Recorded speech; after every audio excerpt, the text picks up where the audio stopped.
It's time for number 21 in my series of video game movie reviews. And once again, we're looking at an adaptation of a long-running, beloved series. So if bald heads, snazzily dressed gentlemen, and barcodes are your thing, then hang on because I've got just the one for you.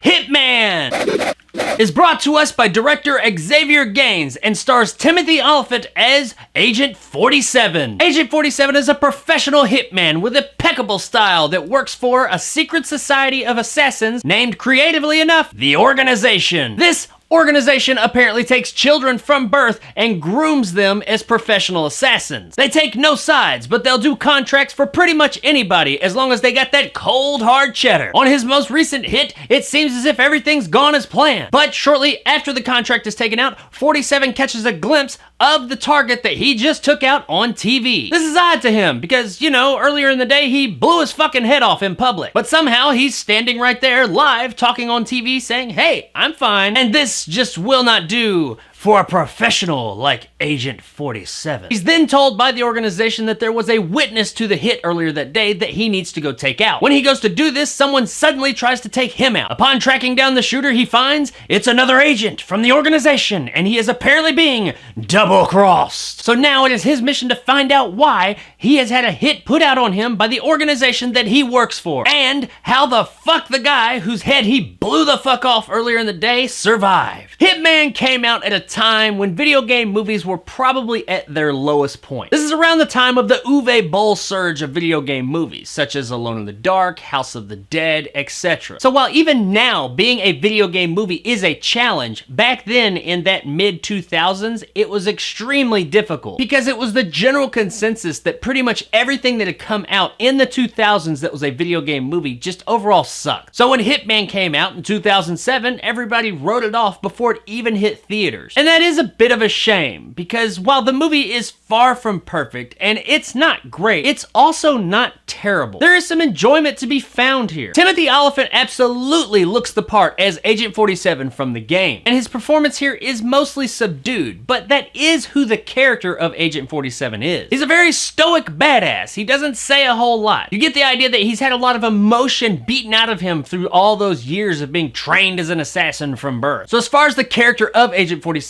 I think that Olyphant gave a faithful portrayal of that character in his performance. The rest of the performances in the movie are fine. I mean, nobody's bad, but nobody's great either. It's really more or less what you expect from this kind of movie. And I don't mean just video game movies, I mean these kind of mid-2000s Eastern European-based professional badass action movies. Like the Transporter movies, or pretty much anything with Jason Statham or Gerard Butler in the mid-2000s. We're not here for great performances. We just need performances that are good enough to get us from A to B so that we can have some really cool action scenes. And that's what these performances do for the most part. There are a few times that they come across a bit hard-boiled, but that does kind of go along with the territory. There's one thing that a lot of the characters do in this movie that did kind of stand out to me though. Pretty much every interaction is set up with someone asking a question of someone and then the other person giving them an answer. You know, conversation. But the answers that we get from these people, it's as if the writers tried to make every single one of these answers that anyone ever gives a mic drop moment. And they're just not. However, it does seem like the writers thought what they were writing was mic drop moments. Some of it just kind of falls flat, but other times, some of the shit they say just makes no fucking sense. Case in point, the character in the movie that Agent 47 is trying to protect from someone has a tattoo on her face. 47 asks her at one point, "Hey, why did you tattoo your face?" And she replies, "It's the only place that I knew he wouldn't hit me." Which I get that we're trying to convey that this guy that he's protecting her from used to beat her, but what she said really makes no real fucking sense at all given the question that was asked. So you got a tattoo on your face because it's the only place he didn't hit? What the fuck kind of logic is that? It's little things like this throughout the movie that people say. It's supposed to be kind of like this mic drop moment when they give an answer, and it's almost like you're waiting for the music to go dun dun dun. when they say it, but it's more kind of like a wah, wah, wah, wah. Now, the movie's not just like absolutely rife with them, and it doesn't like ruin the movie or anything like that, but it definitely happens enough times that I did take notice of it. Overall, the acting here, especially considering it is a video game movie and some of the acting we've gotten in those movies in the past was not so high. All the performances here are fine. They're serviceable. The movie does do a good job of skirting the line of being a video game adaptation. I will give it that. It does not feel like a video game movie, but it does have some winks or nods here or there to its source material. Nothing that's too in your face. It's stuff in the background that fans will appreciate. Like there's a part where 47 comes crashing through a hotel window and there's two kids in the room. He gets up, they look at him like, oh shit, and then he walks off and you look in the background and they're playing Hitman the game. He also steals a uniform to get in disguise and then hides some bodies in some boxes like he does in the game. These aren't moments that like stop the movie and say, hey, look at us, but they are there for the fans, and I appreciated the fact that they put them in there, but it wasn't something so in your face that just stopped the whole flow of the movie. There are, however, a few things in the movie that are from the games that don't quite jive as well on screen. Two things mainly that stuck out to me. One is the barcode on the back of Agent 47's head. I get it that all these agents have a barcode tattooed on the back of their head for identification, but to be someone in a profession that is all about stealth, having a bald ass head and a big fucking barcode on the back of it kinda makes you stand out. Now, I'm sure this situation was a bit of a catch-22 for the filmmakers, because while this doesn't translate as well over to the screen, having this big bald head with a big fucking barcode there's no world where they could have made a Hitman game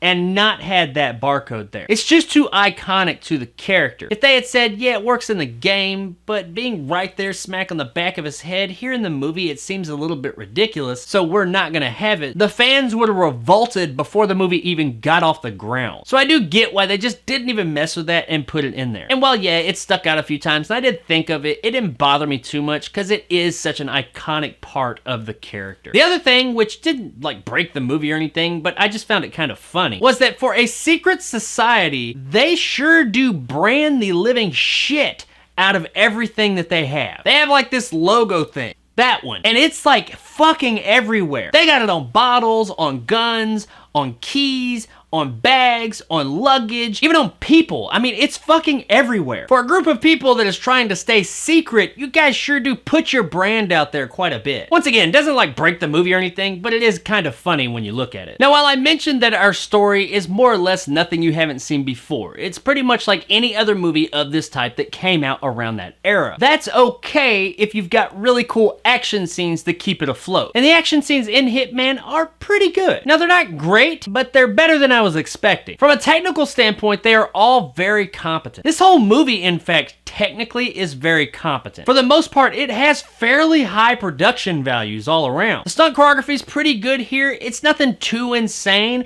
but it is entertaining enough. And if you are watching the unrated version, it is a fair amount bloodier than the theatrical cut. The movie as a whole is only about a whopping 2 minutes longer, but it does add quite a bit more gore into these action scenes than the theatrical cut had. And it is a nice touch, and it all looks pretty good. However, I will admit that there is a bit of a lack of excitement when it comes to a lot of these action scenes. I mean, they look real good, they're choreographed real well, it's not like an insane amount of cuts or anything, everything's fairly competent when it comes to these scenes. But there's just like a little something they're missing. They're not totally devoid of enjoyment or anything, but they are missing a certain level of excitement that I feel like they need. That being said, while they're not the greatest action scenes ever, they are some of the better action scenes that we've had in video game movies up to this point. This movie's got a pretty good amount going for it. I mean, it's not great, but it is far from terrible. They do a pretty good job of adapting the character of Agent 47 from the source material. The performances overall are fine, the action's pretty good, and overall, it's a fairly decent experience. This is far from the worst video game movie out there. And it's not the best either, but it is closer to the top than a lot of other video game movies, that's for damn sure. And while it may not be worth running out and buying, when it's available, Hitman is absolutely worth streaming. Across the street.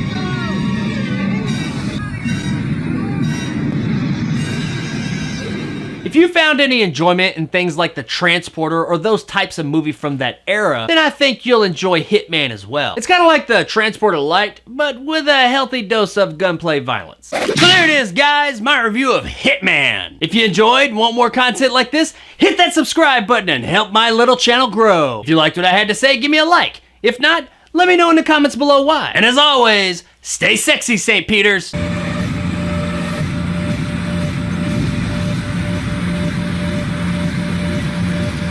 So this is the part where I usually go, what's next on the video game movie review list? I like look down a list and I see, and oh, ha ha ha, there, that's what's coming up next. But I already know. Oh yes, I know. And I've known for quite a while that it was coming. I haven't seen the sequel, but I've seen the original. And I don't forget that easily.